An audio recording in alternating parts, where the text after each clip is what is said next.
Hey YouTube, det er Dekoration DJ og Monopoly Guy. Vi vil lave den her piston door i dag. Og vi beklager meget, hvis I kan høre nogle skud i baggrunden. Det er nej, vi sidder ikke nede i Afghanistan. Det er det er Battlefield 3, som udkom i går, som Monopoly Guy lige har fået. Så vi vil lige lave den her piston door. Du skal have pressure plate. Det er lige meget hvad for en, fordi du skal alligevel bare stå på den.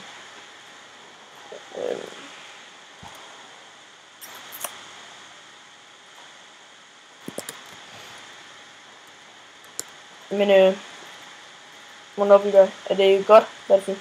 Ja, det er sjovt, og det er spændende, og der er sindssygt grafik. Nu fik jeg den så også HD-kabler i går. Ja. Det var vist en succes. Ja.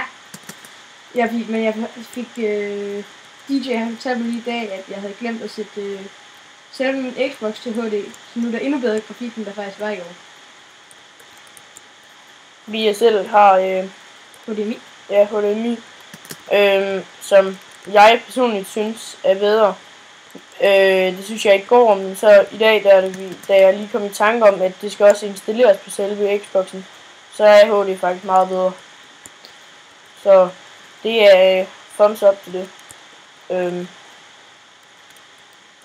Vil du rådgive og give det, eller er default også godt nok? Hvad hedder det? Default skarpstik. Altså det kan selvfølgelig bruges, men jeg vil råde til at du på det, fordi det giver en meget større oplevelse. I får altså selvfølgelig bedre grafik, men det bliver også nemmere at for eksempel se fjender i Call of Duty og Battlefield og altså for eksempel i og også hvis du sidder og spiller noget Driver San Francisco, så er det selvfølgelig også, som jeg spiller meget lige her for tiden. Der er det også grafikken på bilerne og menneskerne og det er det hele. Det er grafikken, der kommer først. Så jeg vil råde jer til at gå ud og købe noget HD. Men I skal selvfølgelig have det på det tv, så det ikke altid, de kan trække det. Ellers så er det nok HDMI, vi kører, det er det. Jeg tror heller ikke, at normalt kan HDMI. Jeg tror også, det kun er HD. Nå. Så har jeg lært noget i dag. Ja. Men I kan se her, det er piston door, som vi så før. Vi lægger noget redstone ned her til siderne. Rundt i sådan en cirkel rundt om. Og så bygger vi nogle pressure plate der, som får dem her til at lyse, som afbryder redstone torchen. Og afbryder så pistonerne via dem her. Ja, det var en af vores piston idéer, som jeg selv har fået, som er min egen idé.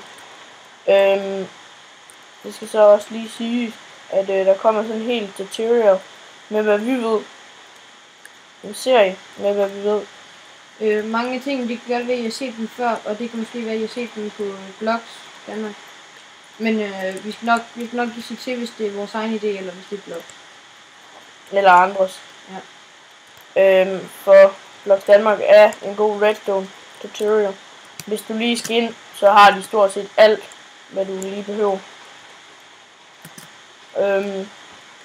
Så ser vi her sådan en Uagtig. Ja, som kan få ting til at lyse. Den der piston op og køre. I stedet for at du hele tiden bare skal stå og klik. Så gør den der det hele. Men den ser I i næste afsnit. Men I skulle lige vide hvad det var, så I ikke sad og tænkte, hvad er det? Men vi ses. Husk at subscribe.